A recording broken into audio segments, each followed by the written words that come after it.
Bien que là, en finale du championnat de France, ça dénote déjà de son implication parce qu'il faut arriver jusque-là déjà. Et là aussi, quand on regarde un petit peu les championnats du monde, c'est Fabrice Aurieng qui a été sacré champion du monde à Clermont-Ferrand. Ben, il n'est pas en finale.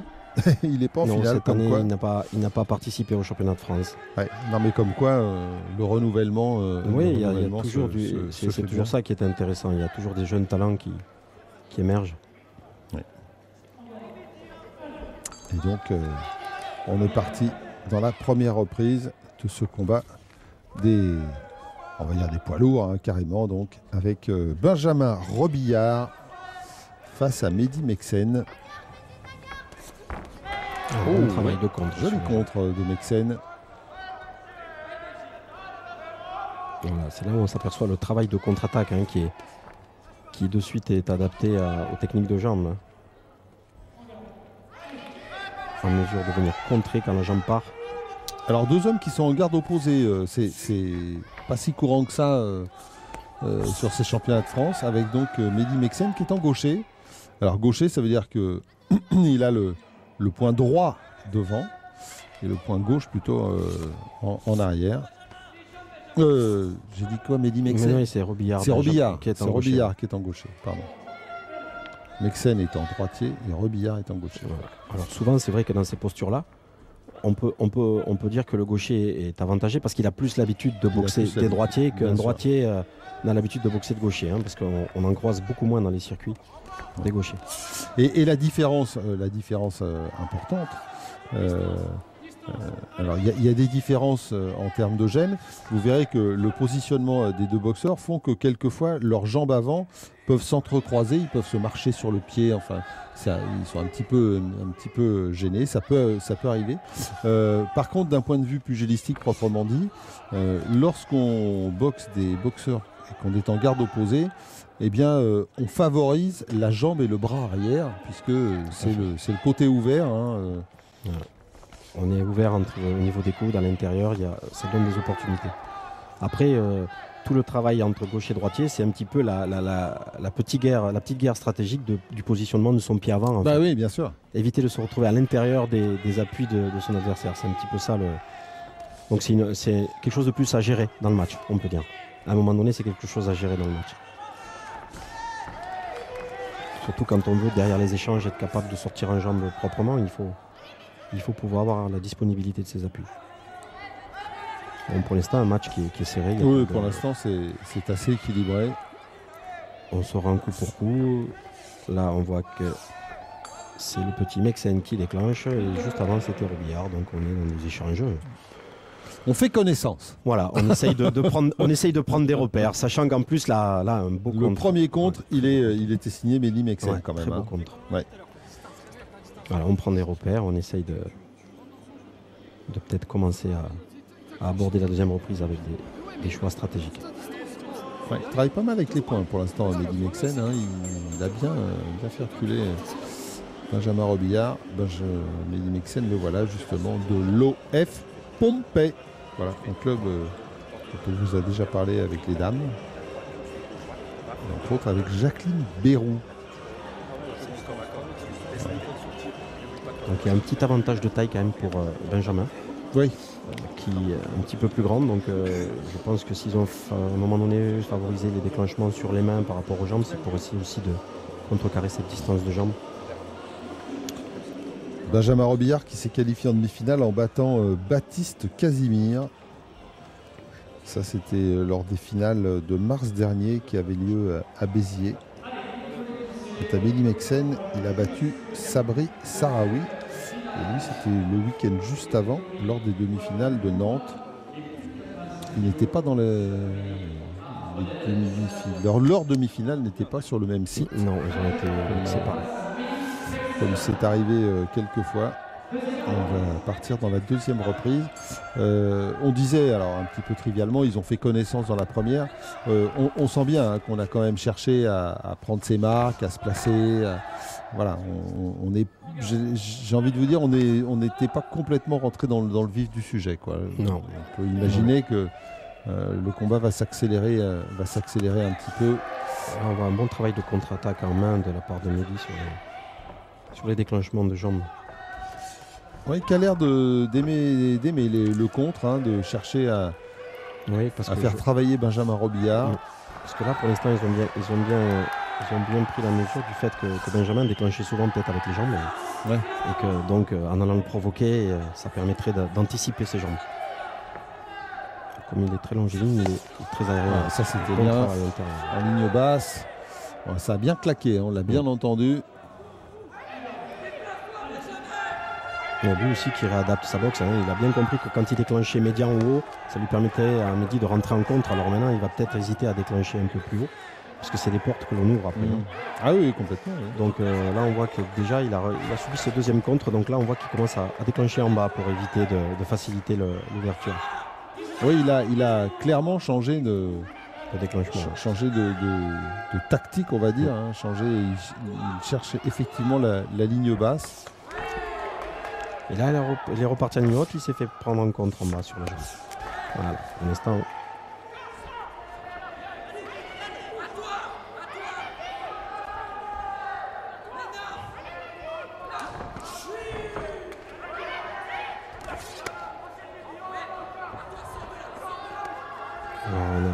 En tout cas, pour l'instant, c'est un combat équilibré. Et finalement, Benjamin Robillard paraît peut-être un petit peu moins à l'aise, entre guillemets, hein, tout est relatif, Christophe bien évidemment, un petit peu moins à l'aise que Mehdi Meksen, qui lui a choisi clairement à certains moments d'attendre que Robillard déclenche pour réagir. Il est dans sa... J'ai envie de dire, il est dans sa filière de préférence, il est dans sa stratégie. Tel qu'il a abordé ce combat pour l'instant. Alors que Benjamin Robillard, visiblement, a plus de problèmes à régler pour déclencher. Pour s'en sortir, pour déclencher, pour aller chercher, pour aller embêter pour aller perturber son adversaire. Parce que lui, quelque part, est obligé un petit peu d'aller faire le combat. Par contre, il a effectivement de très belles attaques en bas. Et peut-être que sur la durée, ça va aussi payer. Sachant qu'il ne faut pas oublier qu'en boxe française, la frappe de pied a une connotation plus importante en termes de comptabilité. Oui. C'est-à-dire que pour ne pas tomber dans de la boxe entre guillemets, c'est du pied-point anglaise, c'est du pied-point et la primeur est donnée aux jambes. Mais on l'a vu.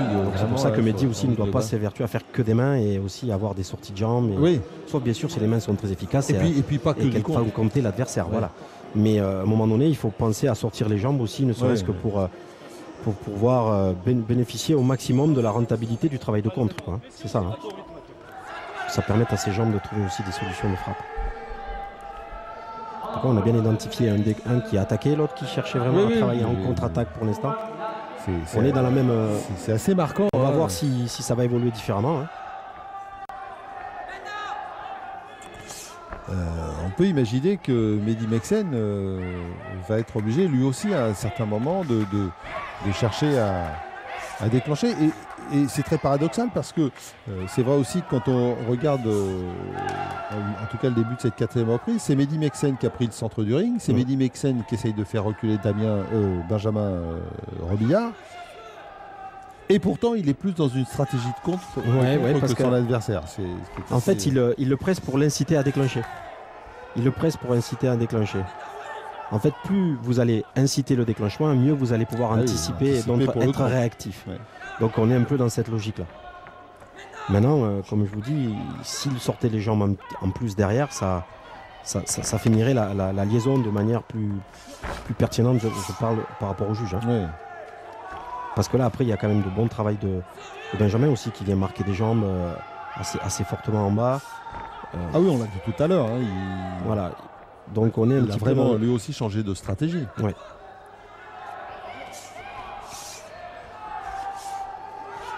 Et d'ailleurs, j'ai presque envie de vous dire, Christophe, quand on voit ça, peut-être n'insiste-t-il pas assez. C'est-à-dire que quand on voit ce qu'il est capable de faire sur le travail en bas, il devrait peut-être insister encore plus. Hein. Ouais. Et au passage aussi, en insistant en bas, peut-être neutraliser le déclenchement en stoppant par des coups rectilignes. Exactement. De type chassé qui fixerait pour pouvoir après par la suite travailler en bas. Et bon, mais après, là, il repart dans les schémas de circulaire médian. Et là, c'est pas trop bon parce que Mehdi est organisé pour contrer là, dans ce type de jambes. Voilà, donc là, intervention. Parce il est embêté, et l'autre accroche. Voilà. Il est embêté, on sent bien. On sent bien qu'il est en train d'essayer de trouver des solutions pour régler les problèmes de distance, mais il a pour l'instant encore un petit peu de difficulté. Par contre, on pourrait aussi reprocher un petit peu à Mehdi de ne pas assez travailler avec ses jambes.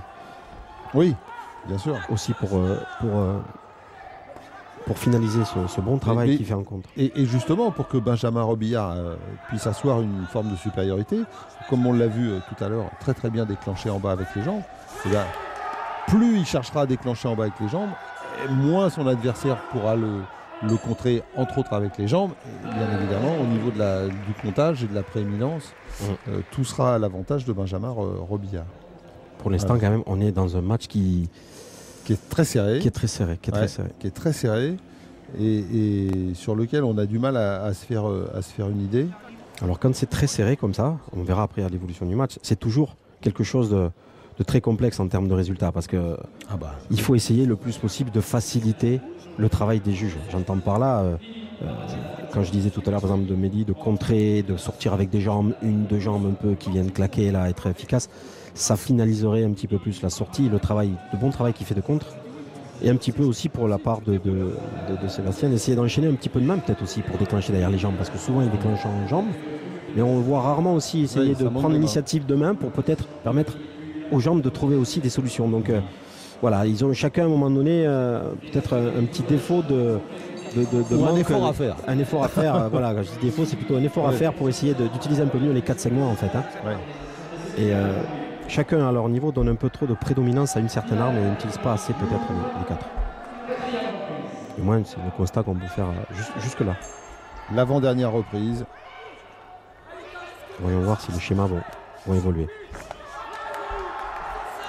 Voilà en tout cas ce que Benjamin Robillard pourrait faire. On l'a vu enchaîner avec les points, sortir en tournant, frapper en ligne basse sur la sortie. Voilà, ça c'est... Peut-être a-t-il entendu notre discours. Oui, peut-être. Il a un casque. Oui. Une petite oreillette. Vous l'avez parlé. Petite oreillette. C'est pas possible. C'est télépathique. Donc là, on a une demande d'avertissement pour des coups hors distance qui a été validée. Ouais. À l'encontre de Mehdi Meksen. Tout à fait. Donc ça pèse aussi. Hein, ce genre de... Quand les matchs sont très serrés comme ça, un avertissement, ça a un impact lourd sur les points. C'est qu'un point à enlever, mais sachant que nous, notre maximum, c'est 3 points. Par exemple, rapidement, quand on a une égalité sur une reprise, c'est 2-2. Quand on a partiellement pris l'avantage, c'est 3-2. Et quand on a dominé, c'est 3-1. Donc si vous êtes dans une situation un peu équivalente en 2-2 et que vous mettez un point d'avertissement, ça bascule de suite à 2 points pour 1, puisque c'est un point négatif qu'on soustrait. Alors voyons voir les schémas. Maintenant ils déclenchent en jambe. Ils montent tous les deux écoutés alors. Ils ont les oreillettes. C'est ça. C'est comme les cyclistes, vous savez, maintenant ils ont des oreillettes pour discuter. Ils ont des oreillettes. Pour discuter, non, pour entendre ce que leur disent leurs directeurs sportifs, parce qu'ils ne peuvent pas répondre. Et c'est un peu ça. En tout cas, les coins ont dû réadapter les contenus et je pense qu'ils essayent tous les deux de justement amener ce changement. Voilà. Là, on a un petit peu plus de travail de liaison de la part des deux et c'est beaucoup plus fluide. On voit bien avec ses petits appuis, Benjamin Robillard chercher à reprendre sa distance, chercher à se placer, tous ces petits pas d'ajustement. On vous en parle souvent dans d'autres sports, par exemple au tennis, les petits pas d'ajustement pour bien se placer par rapport à la balle, pour la frappe de balle avec la raquette.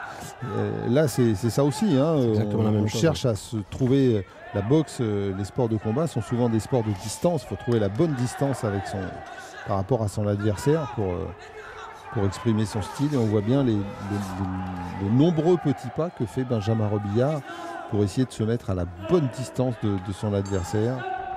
Surtout quand on voit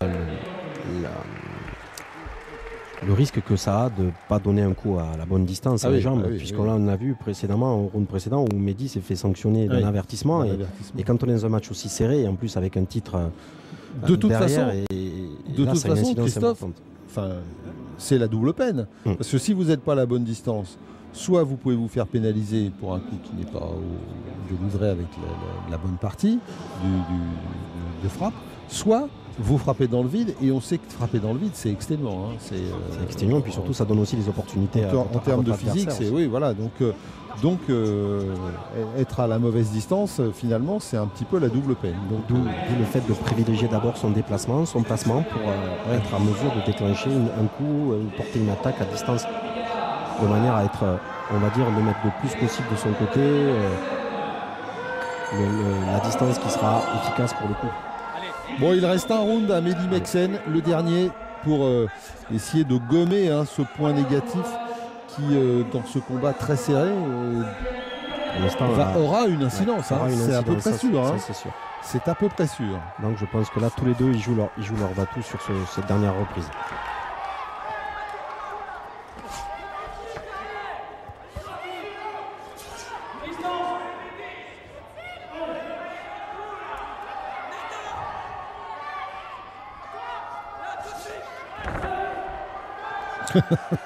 Ah, ça c'est plutôt un petit peu cocasse. Ils se sont un petit peu mélangés les pinceaux. Emmêlés.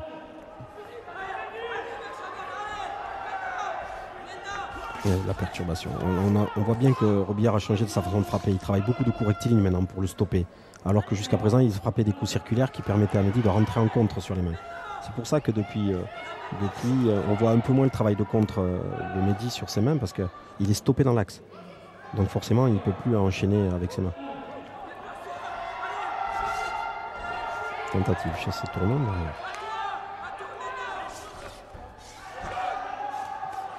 On voit qu'il y a la fatigue parce qu'il y a un petit peu de lucidité sur la précision. Hein. Il y a beaucoup ça c'est bien, cet enchaînement avec les points. C'était bien fait par Benjamin Robillard. Intervention sur...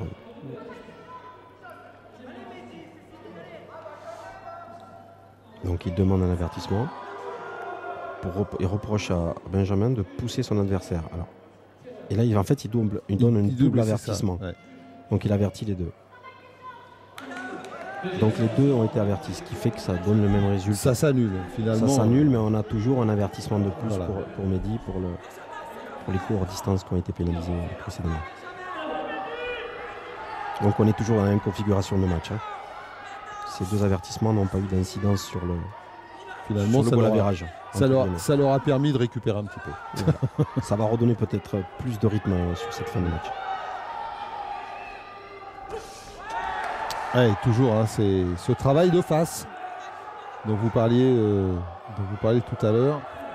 Chassé frontal. Chassé frontal de Benjamin Robillard. Et c'est vrai que c'était plutôt bien joué face à un adversaire qui avait privilégié le contre, puisque maintenant il le tient à distance justement grâce à ce coup de pied frontal. Surtout qu'il est beaucoup plus longiligne, il a l'avantage d'avoir des segments plus longs.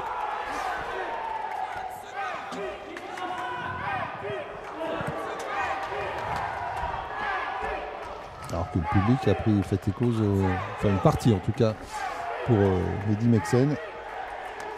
Qui est un jeune boxeur, c'est sa première saison en élite cette année et il a fait un parcours brillant. Et là, il est vraiment en train d'essayer de donner tout ce qu'il a pour essayer d'emporter ce match, qui est très serré. Bon, alors serré. En tout cas, fin du combat. On va voir ce que vont décider les juges. Christophe, malheureusement pour Mehdi Meksen, ce point négatif va peser probablement lourd dans la décision. On va voir, parce que les deux hommes ont été très proches l'un de l'autre pendant tout le combat. Ah oui. Majorité. Ah oui, majorité. Donc ça veut dire qu'il n'y a pas unanimité pour Benjamin Robillard, même si c'est lui qui devient champion de France. Eh bien, il aura eu du mal avec Mehdi Meksen, qui s'il n'avait pas pris ce point de pénalité, aurait peut-être pu inverser la décision. Ému Benjamin Robillard. Ouais. Ça fait quelques années qu'il est dans le circuit, ça fait un moment qu'il court après ce titre qui est très très difficile à avoir, qui est champion de France de savate. Mais c'est pour lui quelque part une consécration qu'il attend depuis un moment et bon, il a su saisir sa chance et son opportunité. Ouais, mais il faudra surveiller Mehdi Meksen dans l'avenir. Surtout que c'est un jeune boxeur qui a un fort potentiel et qui va certainement tirer les leçons de ce match. Oui, parce qu'il en